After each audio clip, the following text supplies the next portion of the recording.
Been quite a while since I recorded any videos of the birds. I think the last video I made was in April, but this is what's going on so far. I have my 2022 young birds and my yearlings from last year in here together. As you can see, I'm keeping everything in one section for now.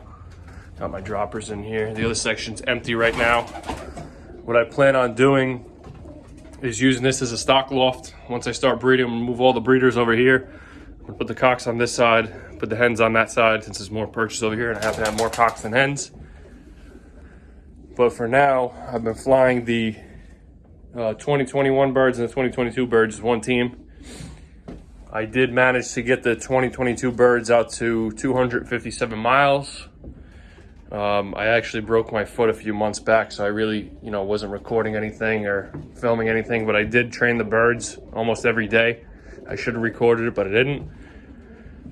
So this team of birds is just going to be used the same way they were used last year.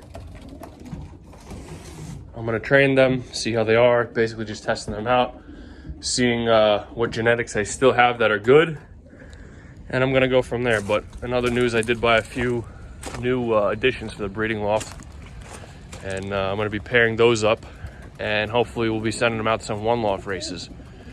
Right now I'm going to get these birds out. It's really nice out, no clouds, nice and clear. It is November, so there's probably a lot of Cooper's hawks around, but it doesn't matter to me. The birds are in good shape, good health, so they'll be able to avoid the hawks.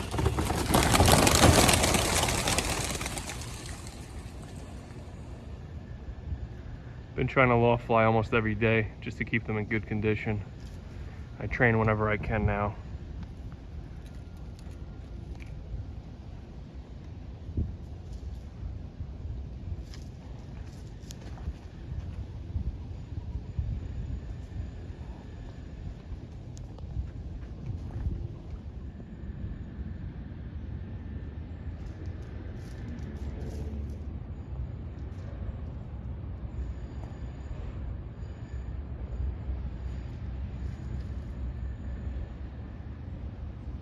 You can see they're moving really well.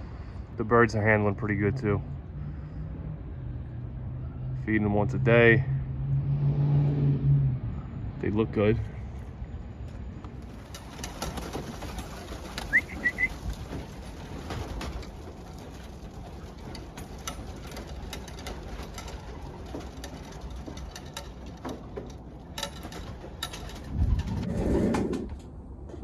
All right, it's now another day.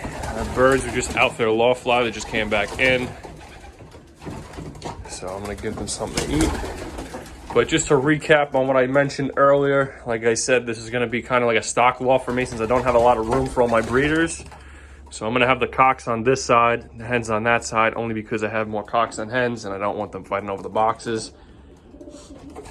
So whatever pairs I have that I'm pairing up are going to remain in the breeding loft. I'm not putting a lot of pairs together. Like I said, I'm probably going to send whatever I breed to the one loft races.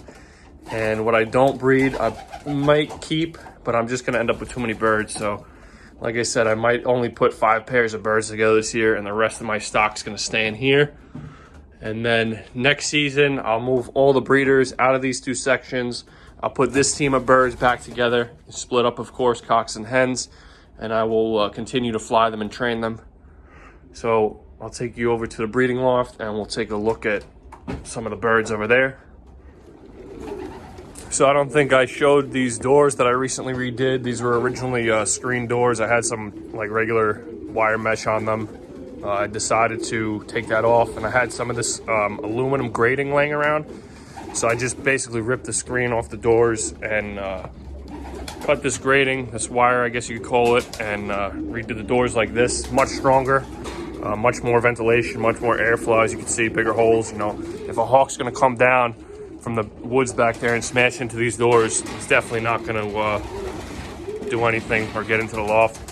So I did that. I also did the windows. I'm planning on doing the aviary soon. I haven't got around to that yet. But here is the hen section. Did a quick little morning scrape. But all the birds looking pretty good. ready for breeding. But like I mentioned, I am going to remove all these birds out of this loft, determine which pairs I'm going to be putting together, and I'll go from there. I did purchase a few more birds.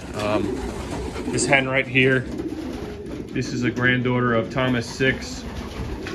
She's got a couple other known birds in the pedigree. I think Silt Orpheus mix, you know, if you're familiar with the Gannus birds.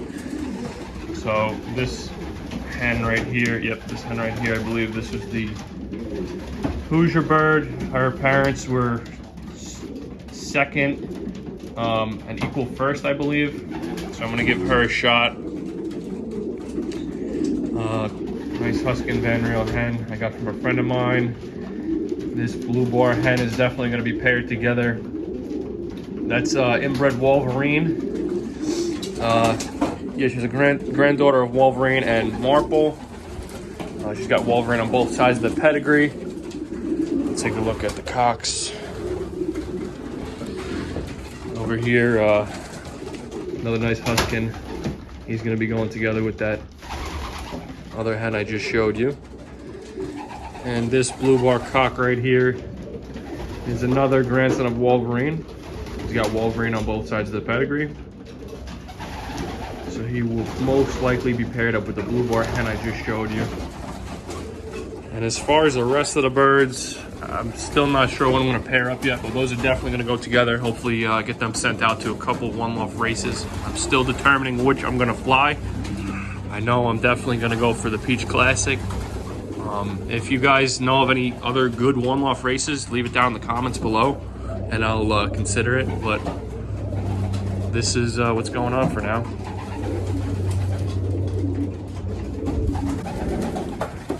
Give these guys some chicken pellets. It's getting cold out here. Build up some fat on them for the winter time. But that's pretty much gonna sum it up for this video. If you would like to see an update on the breeding when I pair the birds together, let me know in the comments and I'll put a video together of that. But that's pretty much it.